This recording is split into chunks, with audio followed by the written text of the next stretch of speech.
சீரியல்களின் full எபிசோடுகளை Sun டிவியில் ஒளிபரப்பான உடனே எக்ஸ்க்ளூசிவாக சன் நெக்ஸ்டில் மட்டும் ஃப்ரீயா பாருங்கள்.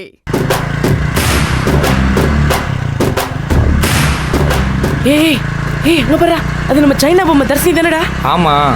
டேய் வண்டியை திருப்பி முன்னாடி போய் நிறுத்து. போ போ. டேய் நிறுத்து. டேய் நிறுத்துடா, நான் இறங்கிறேன், நீ திருப்பி கொண்டு வா வண்டியை. தர்ஷினி. ஐயோ என்ன தங்கம் நடந்து போயிட்டு இருக்க? அவ பல நாளா ஸ்கூலுக்கு நடந்தான் போயிட்டு இருக்கா. ஐயோ எனக்கு அது இம்பிட்டு நாளா தெரியாது. போனது போகட்டும், இனிமே அவன் நடந்து போக கூடாது. இந்த பாரு கரிகாலா, பாப்பாவை வண்டியில வச்சு கூட்டிட்டு போ, உன் வருங்கால பொண்டாட்டி. ஹே, இந்த மாதிரி பேசுனீங்கன்னா நடக்கிறதே வேற. மரியாதையே பேசுங்க. இப்ப அம்மா என்ன தப்பா சொல்லிருச்சு? பொண்டாட்டிங்கிறது தப்பான வார்த்தையா? உங்க வீட்டுல எல்லாரும் அந்த வார்த்தை கேட்டாலே கொதிக்கிறீங்க. ஏய் சி, திரும்ப அதே சொல்லாத, எரிச்சலா இருக்கு. உனக்குலாம் எரும மாடு மாதிரி வயசாகுது இல்ல? அதுக்கு உண்டான அறிவு இருக்கா உனக்கு? உன் வயசுக்குலாம் இந்த மாதிரி பேசலாமா நீ என்கிட்ட? ஏய் என்ன கேடு வந்துருச்சு? உங்க அப்பனுக்கு ஆத்தாளுக்கு எவ்வளவு வயசு வித்தியாசம் தெரியுமா? அவங்க 2 பேரும் கட்டிக்கிட்டு குடும்பம் நடத்திட்டு புள்ள குட்டிய பத்துக்கலையா? வயசாமல வயசு. அது எங்க தாத்தா செஞ்ச தப்பு. அதை அக்செப்ட் பண்ணிட்டு எங்க அம்மா இத்தனை வருஷம் குடும்பம் நடத்துறதே பெரிய தப்பு. அது ஒரு முட்டாள்தனம். அதெல்லாம் நான் செய்ய மாட்டேன். இன்னொரு தடவை என்கிட்ட வந்து வம்பு இழுத்தன் வை, உன் பையனோட கையை காலை உடச்சு தூக்கி போட்டுருவேன். நான்லாம் என் லைஃப்ல வேற லட்சியத்தோட இருக்கேன், சரியா? சும்மா என்ன கடுப்பேத்தாம பேசாம போயிடுங்க. ஏய் மகாராணி, என்ன அது என்ன தெரியும் உனக்கு லட்சியம்? அன்னைக்கு ஒருத்தனை வீட்டுக்கு கூட்டி வந்து லவ் பண்றேன், நீ அவங்க கூட ஓடி போய் கல்யாணம் பண்ணிக்கிறதா உன் லட்சியம்? அதெல்லாம் என் தனிப்பட்ட விஷயம். அதெல்லாம் யார்கிட்டயும் சொல்லணும்னு அவசியம் இல்ல, சரியா? மரியாதையா போயிருங்க, இல்ல நடக்கிறதே வேற. என்னடி உன் சித்திக்காரியில இருந்து நீ வரைக்கும் என்னமோ கலர் கலரா படம் காட்டிட்டு இருக்கிய? தாரு, என்னெல்லாம் ஒருத்தனும் ஒண்ணும் பண்ணவே முடியாது, புரியுதா? உங்க அப்பாவே எங்க பக்கம் தெரியும்ல. அப்போனா அவரை பைக்ல கூட்டு போய் ஊரை சுத்துங்க. என்ன விடுங்க, என்ன சீனா நடக்கிறதே வேற. என்னடி என்ன நினைச்சிட்டு இருக்கிய? இவளை காமிச்சு இவ பொண்டாட்டிப்பீங்க, அவளை காமிச்சு அவ பொண்டாட்டிப்பீங்க, மாத்தி மாத்தி என் மவனை ஏமாத்திட்டு இருப்பிய. இது எல்லா ஏமாற்றத்தையும் தாங்கிட்டு இந்த வீட்டுல இருக்கிறதுக்கு நாங்க என்ன சொம்ம நினைச்சியலா? பாரு, இனிமே அதெல்லாம் நடக்கவே நடக்காது. கரிகாலா, இவளை தூக்கி நடுவுல போடு, நான் ஓரமா உட்கார்றேன். எவன் என்ன பண்ணிடுறான்னு பாத்துடலாம். போடி. ஏமா ஏமா ஏமா விடுமா. இந்த தர்ஷ், என் மனசோட வழியை புரிஞ்சுக்க. உங்க அப்பா ஒன்னிய கையை காட்டினாரு. அப்புறம் இந்த லேடிஸ் டீம் எல்லாம் சேர்ந்து ஜெயிலில் தூக்கி போட்டதும் மனசு மாதிரி ஆதிரியை கட்டிக்கிட்டான்னு உங்கள் அப்பா என்னைய கட்டாயப்படுத்தினாரு. ஃபேக்ட்டுமா, நீ நினைக்கிறதெல்லாம் ரைட்டு தான். நான் அவளுக்கு தாலியை கட்டிட்டேன். அவள் கூட சேர்ந்து வாழணும்னு அவன் மேலே காதலை உருவாக்கிக்கிட்டேன். அவள் புரிஞ்சுக்கிட்டாளா? ஆதிரை என்னையை விட்டுட்டு ஓடிட்டா. என் மனசு இப்போ எவ்வளோ ரணப்பட்டு கிடக்கு தெரியுமா? இந்த ரணத்துக்கு ஒன்னால தான் மருந்து போட முடியும் தர்ஷ். ஏச்சி, பேச்ச பாரு. தர்ஷ் புருஷன்லாம் சொன்ன கையை காலை உடச்சு போட்டுருவோம், பாத்துக்கோ. பேசாம போயிரு. உன்னை இவ்வளவு கேவலமா திட்டிட்டு இருக்க, வெக்கமே இல்லாம பேசிட்டு இருக்க. உன்ன மாதிரி அன்சிவிலைஸ்ட் ஃபெல்லோவெல்லாம் எவ ஆசைப்பட்டு கட்டுவா? எதே என்னடா சொல்ற? நாகரிகம் இல்லாதவங்கிறா. நாகரிகம் இல்லையா? ஏய், யாருக்கு நாகரிகம் இல்ல? என் மவனும் படிச்சு வந்தான். படிச்சவங்களாம் நாகரிகமானவங்களும் கிடையாது, படிக்காதவங்களாம் அநாகரிகமானவங்களும் கிடையாது. நான் சொன்னது உங்களை தான். மரியாதையா வழிவிடுங்க. ஓ, நாங்க நாகரிகமா இருக்கிறதுனால தான் இப்படி நேரம் பேசிக்கிட்டு இருந்தோம். அதான் உனக்கு புரியலையே. கரிகாலா, இனிமே பேசிக்கிட்டு இருந்தா வேலைக்கு ஆகாது.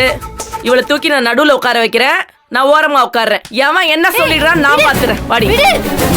வேண்டாமா, போறாமா, சின்ன பிள்ளை ஏன் பாடப்படுத்துறேன்? நான் தான் சொல்லிட்டு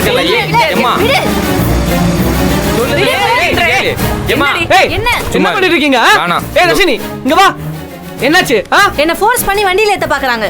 ஏய், அறிவில்லை உங்களுக்குலாம்? மரியாதையா கிளம்புங்க.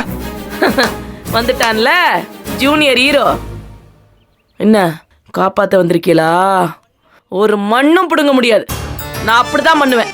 உன் வீட்டுல இருக்கிற மொத்த ஆம்பளைங்களும் என் பக்கம் தெரியும்ல. அவங்க முட்டாள்தனத்தால இங்க எதுவும் மாறாது, சரியா? போறியா இல்ல போலீஸை கூப்பிடுவா? ஏய் இருப்பா. ஏமா, மச்சான் கோவப்படுறாருல, பிறகு பேசிக்கலாம். வண்டியில ஏமா சொல்றேன்ல, வீட்டுக்கு போய் பேசிக்கலாம். வா.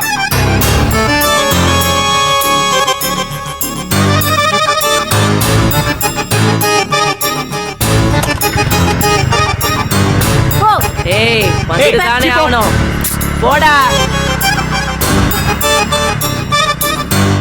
ஏய் தர்ஷினி, இப்ப எதுக்கு அழுதுட்டு இருக்க?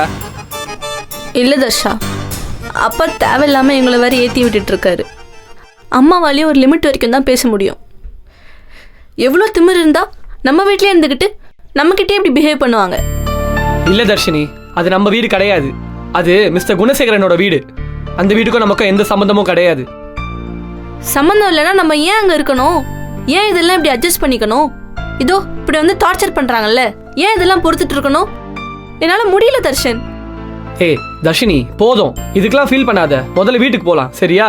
ரோட்ல நின்று இப்படி அழுவாத.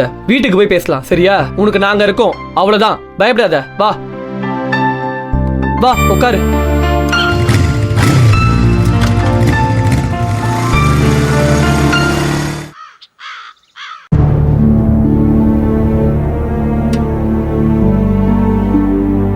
இது என்ன வீடா வேற என்னன்னு தெரியலேப்பா. என்ன நெஞ்செழுத்தம் இருந்தா போலீஸோட வருவாவ?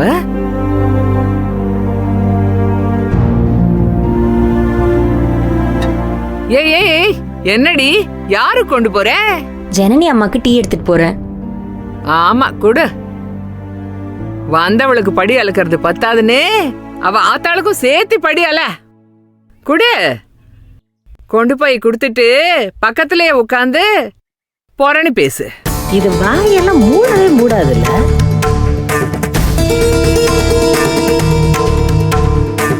பாத்தியப்பா, நான் பேச பேச காதுல கூட வாங்காம அவ வேலைய பாத்துக்கிட்டு போறா. கண்டவ எல்லாம் நாட்டாமை பண்ற அளவுக்கு ஆயிப்போச்சு நம்ம வீடு. மா விடுமா, இருக்கட்டும். எல்லாத்துக்கும் கூடி சீக்கிரமே ஒரு முடிவு கட்டுறேன். என்னத்த முடிவு கட்டுறது?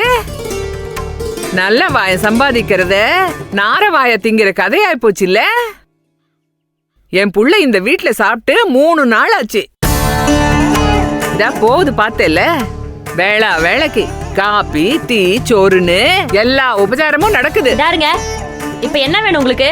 எதுக்கு புலம்பிக்கிட்டே கிடக்குறிய? அவங்க என்ன பண்ணிட்டாங்க?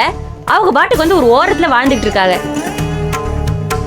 உங்களுக்கு ஏதாவது கேள்வி கேட்கணும்னா அவங்கள கூப்பிட்டு வந்தாலும் உங்க புள்ள அவனை கூப்பிட்டு ஏன் கூப்பிட்டு வந்தான்னு கேள்வி கேட்டுட்டே இருங்க. அதுக்கு உங்களுக்கு உரிமை இருக்கு. அதை விட்டுட்டு நொந்து போய் வந்த மனுஷி இப்ப தப்பா பேசிட்டு இருக்கீங்க. என்ன வேணும் உங்களுக்கு? என்ன வந்துச்சு உங்களுக்கு? பாத்தியாப்பா, யார் மாமியாரு யார் மருமவன்னு தெரியல. இவகிட்ட எல்லாம் பேச்சு வாங்க வேண்டியதா இருக்கு. ஏய் சக்தி, சக்தி கீழே வாடா. பொண்டாட்டி சேலை பிடிச்சுக்கிட்டே உட்காந்துருக்கான் பாரு. ஆமா, நீ கூப்பிட்டானே அப்படியே வந்து கிழிச்சிட போறான். இம்பட்டு நாளாதான் அவன் பொண்டாட்டி முந்தானே தான் பிடிச்சிட்டு தெரிஞ்சான். இப்போ அவன் மாமியார் காரி முந்தானையும் சேர்த்து பிடிச்சி தொங்கிட்டு இருக்கான். மானம் கேட்டவன். தாருங்க, அருவருப்பா பேசுறதுக்கு கடவுள் உங்களை படிச்சு விட்டுருக்காரா? மூட்டு நில்றி.